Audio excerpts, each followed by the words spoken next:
অসমবাসী ৰাইজলৈ মই আন্তৰিক অভিনন্দন জনাইছোঁ। আপোনালোকৰো শুভেচ্ছা জনালোঁ মই। আশীৰ্বাদ দি যাওক, এনেকৈ যে মোক হেৰি হৈ যাওক আশা কৰোঁ। আগলৈ যে আগবাঢ়ি যাব পাৰোঁ, আপোনালোকৰ ওচৰত কৃতজ্ঞতা জ্ঞাপন থাকিলে। সকলোকে মই আন্তৰিক অভিনন্দন জ্ঞাপন কৰিছোঁ। চুমু কলিতাই পাছ কৰিছে, আমি গৌৰৱান্বিত। বিশেষকৈ মেট্ৰিকতো কবিতা হাজৰিকা নামৰ এজনী ছোৱালীয়ে তাৰ অন্ধৰ লাখুটি হিচাপে সহায় কৰিছিল।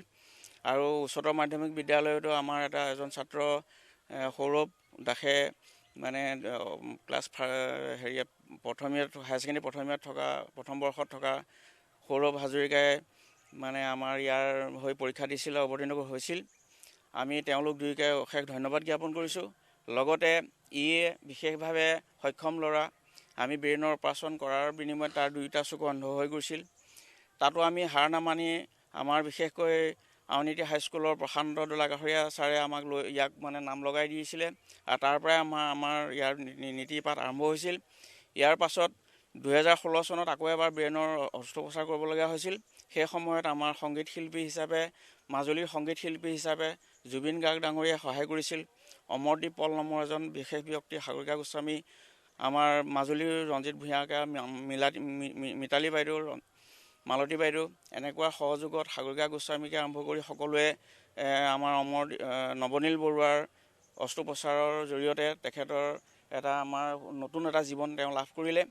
তাৰ কাৰণে সকলোকে ইয়াৰ জৰিয়তেই মই সকলোকে, যদি এই চেনেল চাই আছে, ইয়াৰ পৰাই মই ধন্যবাদ জনাম, যিসকল ব্যক্তিয়ে তেখেতৰ দ্বিতীয়বাৰ আমি ব্ৰেইনৰ অপাৰেশ্যন কৰাৰ সময়ত তেখেতলোকে অৰ্থ তথা বিভিন্ন দিহা পৰামৰ্শৰে আমাক ইয়াক সহায় কৰিছিল।